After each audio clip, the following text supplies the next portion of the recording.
Ibu-ibu, mau lihat pelitnya ibu? Coba kalau dia beli sayur. Hobi memang dia nawar. Kalau dia ke pasar, beda 1000, dia kelilingi tuh pasar. Beda 1000 tuh dia kelilingi. Bu, halo ibu. Bu, kalau ibu belanja di Trans Studio, Trans Mall, atau Alfamidi, Alfamart, tawar apa tidak? Tidak. Tawar apa tidak? Tidak. Coba kau tawar, dibilang ke orang gila. Lalu pedagang kasihan, yang sesama kita pribumi, datang naik sepeda motor, kadang kala sepeda, dia datang, dia sudah panggil kita, ya Bu Haji, Bu Haji makin cantik aja, masih nawar. Apa namanya kalau bukan pelit? Sudah enaknya itu, berapa mas? 10.000 Bu Haji, 11.000 ya. Mantap. Kalau kan ibu-ibu yang suka nawar, kalau bapak-bapak kan tidak suka nawar ya. Ini ibu-ibu tuh suka betul nawar. Bu, ibu mau ndak suaminya diambil orang? Mau? Silahkan pelit. Orang pelit itu tidak ada yang suka. Bahkan orang pelit sekalipun tidak suka sama orang pelit. Benar Pak. Begitu jeleknya itu sifat pelit, tidak ada yang suka. Coba saya tanya, bapak-bapak senang tetangga dermawan atau pelit? Ibu-ibu senang suami yang pelit atau dermawan? Senang mantu yang pelit atau dermawan? Teman-teman yang pelit atau dermawan? Dermawan, tidak ada orang suka orang pelit. Bahkan orang pelit pun tidak suka sama semuanya pelit. Jangan kau ke rumahnya, pelit dia itu, padahal dia juga pelit. Begitu jeleknya itu sifat pelit. Demi Allah, tidak ada orang bangkrut gara-gara sedekah. Adakah pernah bapak dengar, mas, tuh yang di sudut rumah di komplek, tuh kaya betul dulu Ustadz, cuma karena dia rajin sedekah, bangkrut. Ada? Tidak pernah. Biasa kita ini sangka buruk kepada Allah. Tidak mau bersedekah karena sangka buruk. Nanti saya makan apa? Nanti saya makan apa? Jangan cemas rezeki. Jangankan diambil orang. Tertukar saja tidak. Cica aja dijamin rezekinya. Tahu Cica? Tahu? Cica makan apa ibu? Masuk akal enggak? Tidak masuk akal. Gimana caranya? Satu di dinding, satu terbang. Di mana ketemu? Tidak ada terminalnya. Kalau pesawat terbang, kita jalan, ada ketemunya di mana? Di bandara. Ini Cica satu terbang, satu di dinding. Di mana ketemunya? Tapi lagu kita waktu kecil kan, Cica di dinding, diam merayap, datang seekor nyamuk. Nyamuk yang datang. Nyamuk yang datang.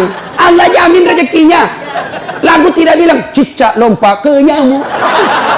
Setengah mati Cica, kasihan. Iya kan?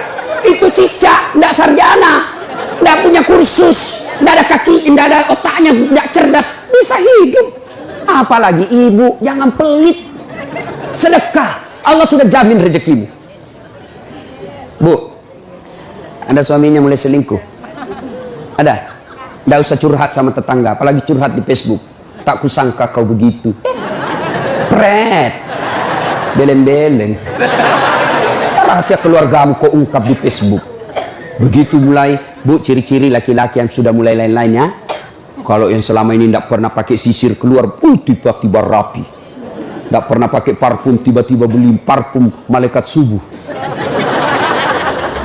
Nah, yang tadinya keluar rumah tidak pernah pakai setrikaan, langsung rapi. Yang paling mencurigakan kalau dia terima SMS dalam kamar mandi. 70% wajib dicurigai. Nah, kalau sudah begitu ibu tidak usah curhat sama tetangga, lebih curhat kepada Allah. Bangun ibu sholat hajat, lakukan sampai 8 rakaat. Setiap 2 rakaat di sujud terakhirmu kau berdoa kepada Allah. Ya Allah, engkau yang membolak-balikkan rasa cinta dalam hati suamiku.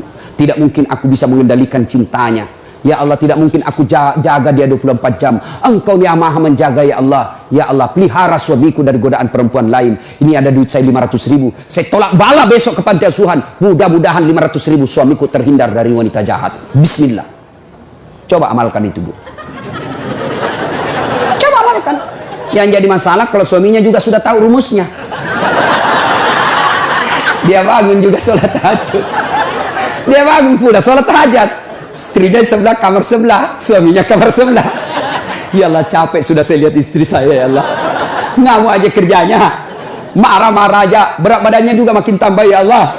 Tak tahu dilihat dari mana dia seksi. Ya Allah, ini ada duit saya 500.000. tolak bala ya Allah. Mudah-mudahan istriku ikhlas saya kawin lagi. Bingung malaikat yang mana? Jangan pelit, demi Allah. Tidak ada orang bangkrut gara-gara sedekah. Saya kasih contoh. Tanggal 4 kemarin, sehari sebelum lebaran, ya tanggal 3 malam, ada anak-anak usia 19 tahun, bapaknya Flores, mamanya Toraja, Kristen. Karena sering dengar ceramah saya di YouTube, akhirnya dia memutuskan diri masuk Islam. Desember kemarin, 19 tahun. Tanggal 3 malam, dia DM ke saya di Instagram. Ustaz, saya ini dicerita cara mualafnya. Kemudian besok sudah mau lebaran, saya belum punya baju baru Ustaz. Saya lihat Ustaz ini bagus-bagus bajunya. Di mana belinya Ustaz? Saya bilang sebenarnya baju saya tidak dibeli, bikin sendiri. Tapi yang lebih sebenarnya lagi, bukan baju yang bagus, saya yang gagal. Ya, sudahlah. Saya butuh baju lebaran. Saya bilang, kau datanglah ke rumah saya. Saya sediakan kau pilih bajuku yang kau suka. Dia pakai tongkat, turun dari taksi. Wih, kasihan saya. Kenapa kakimu, Dek? Ternyata diamputasi kakinya. Dia singgah sholat asar, ditabrak mobil.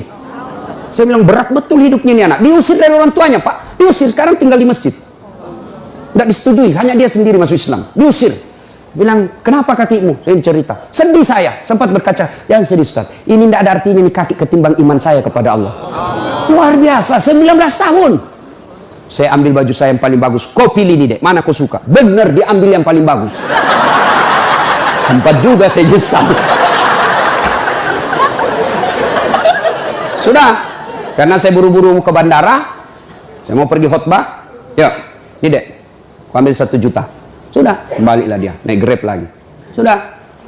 Perjalanan saya ke bandara, masuk WhatsApp. Tik, tik, tik, tik. Ustadz, berapa nomor rekeningnya? Wakil Wali Kota Balikpapan.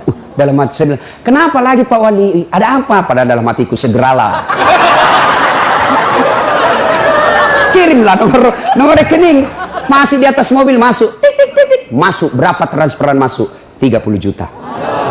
Tadi keluar 1 juta. Tidak cukup sampai situ. Allah balas lebih banyak. Sampai saya di airport, bandara, depan pintu 7 nunggu saya keberangkatan, tiba-tiba ada ibu-ibu lari. Bawa amplop. Ustaz, tunggu dulu Ustaz. Apa? Ini dalam hatiku, ada apa lagi? Padahal cepat sudah. Ini ada ternyata ada fans saya, dia lihat saya di bandara, dia mau kasih, coba buru-buru mau masuk bandara. Dikasih saya melalui itu ibu. Nih ada Ustaz titipan dari ini. Oke, saya buka, berapa isinya? 10 juta.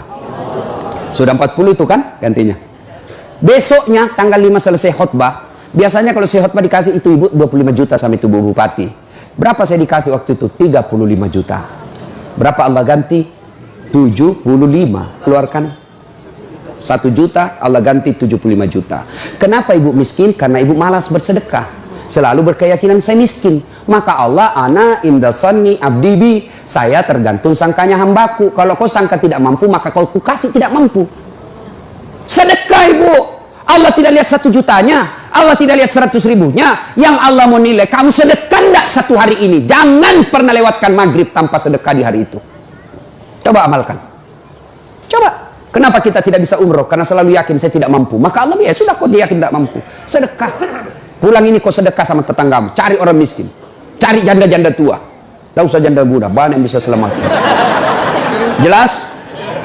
Salatullah salamullah ala toha rasulillah. Salatullah salamullah ala yasin habibillah. Nah sudah banyak sebenarnya penyakit hati, tapi waktu yang terbatas.